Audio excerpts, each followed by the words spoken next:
pag sinasabi 3.5 billion ang nawawala sa atin araw-araw, hindi maliit na numero yon.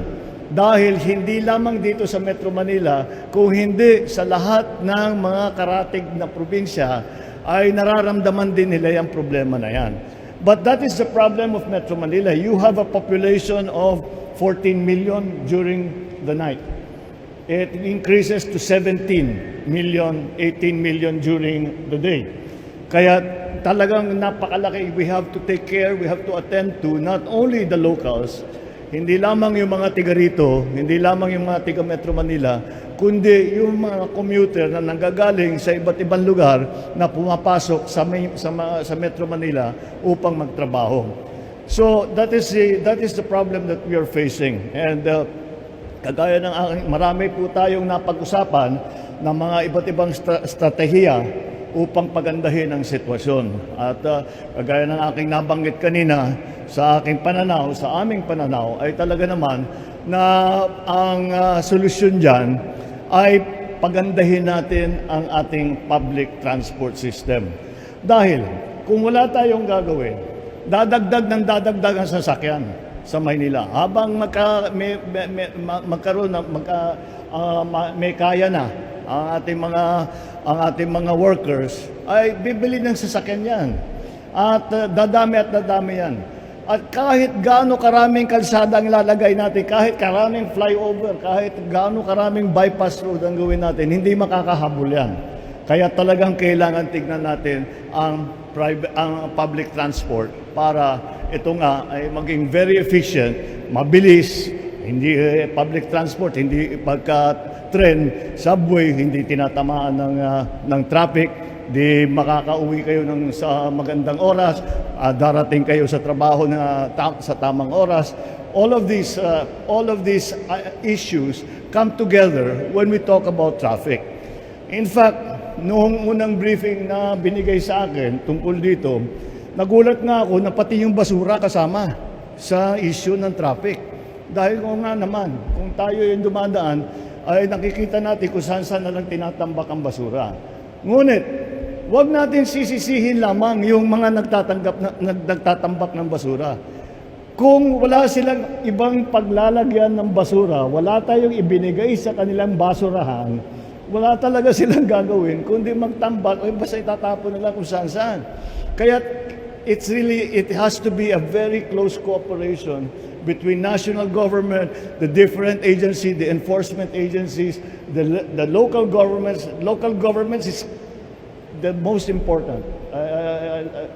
I have to say the national government can plan everything that we want, but we have to have the cooperation of the local governments to understand what the problems are in your place, what the possible solutions are, and how we bring it all together into one complete system which we can monitor and which we can regulate.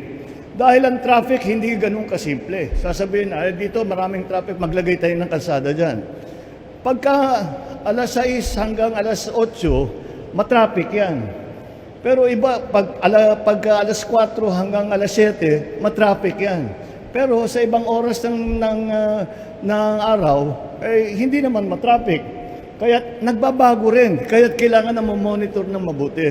At may direct natin yung traffic. Kaya kasama din natin ang mga traffic enforcers na kailangan talagang bigyan natin ng magandang training para maunawaan nila na mabuti kung ano yung pangangailangan dun sa kanilang, kung saan sila nilagay.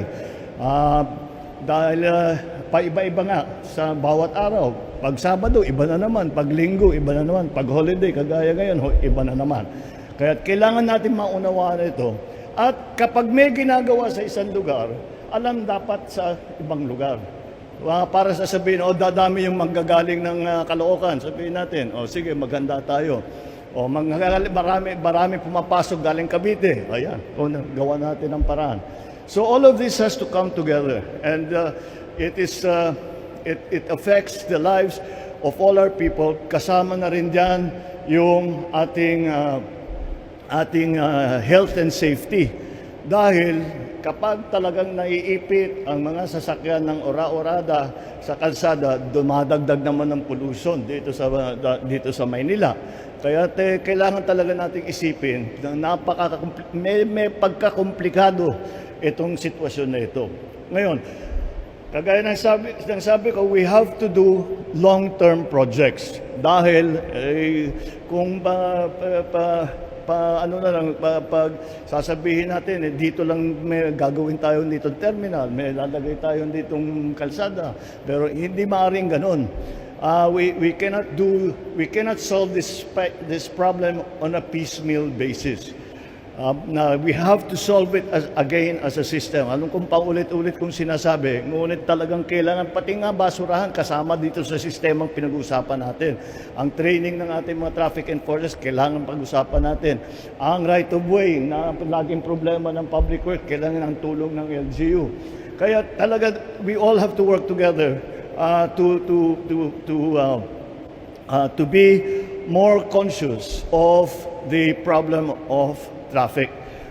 Hindi pwede yung solution itagpi-tagpi lang. Kailangan talaga, it has to be one solution.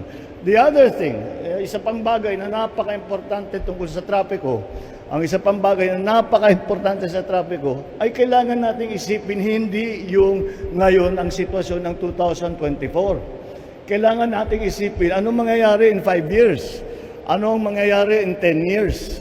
Dahil kadalasan, itong experience ko bilang gobernador, bilang senador, bilang congressman, nakikita natin, ang infrastruktura, ganito talaga. Kahit gaano karami ang ilalagay mong infrastruktura, maglagay ka ng power, maglagay ka ng kalsada, maglagay ka ng farm to market, lahat yan. Sasabihin mo, good na yan, okay na yan for the next 10 years. Hindi totoo yan.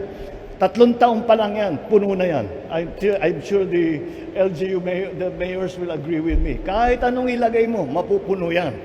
Kaya natin kailangan planuhin na mabuti ang ating ginagawa. The other lesson that I have learned in the time that we are doing infrastructure projects is that ang infrastructure project ay hindi para sa ngayong araw lang na ito.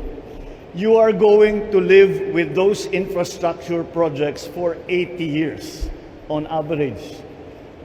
Kaya we have to be thinking, very forward thinking in our planning, our city planning. How do we decongest? What will be the increase? Where do we plan to put the new manufacturing centers? Where are we going? How do we service our eco zones? All of this have to be taken into account. And Metro Manila is still at the center of all our economic activity. Now, when it comes to traffic, we are hoping to do as much as we can ngayon dito sa Metro Manila. And hopefully, that's many of the lessons that we will learn here in Metro Manila we will be able to apply in places like Cebu City, where also the problem of traffic is pretty bad. Davao also has a big problem on traffic, and other urban centers around the Philippines have the problem of traffic. So we have to begin. We must now understand how to solve the problem of traffic. And it is so multifaceted, it is so complicated, there are so many stakeholders. But nonetheless, it is a job that we have to do. We have to coordinate, we have to listen to all the stakeholders, the LGUs, the operators and drivers, the traffic enforcers, the infrastructure, the economic development, the transport systems. All of these have to come together. Otherwise, hindi talaga mangyayari. Mahihirapan pa rin tayo. Kaya kailangan magtulungan tayong lahat para mabigyan naman natin, matugunan natin itong napakalaking problema. At there's no use trying to underplay the importance of the severity of the problem that traffic brings to us. Kaya we have to prioritize this problem. We have to prioritize the solutions to this problem. It is so important for the quality of life of our people. It is so important for the growth of our economy. It is so important for the balanced development of the entire country. Wag lang sa Metro Manila lahat. I-decongest din natin. Para dalhin naman natin sa ibang lugar ang development.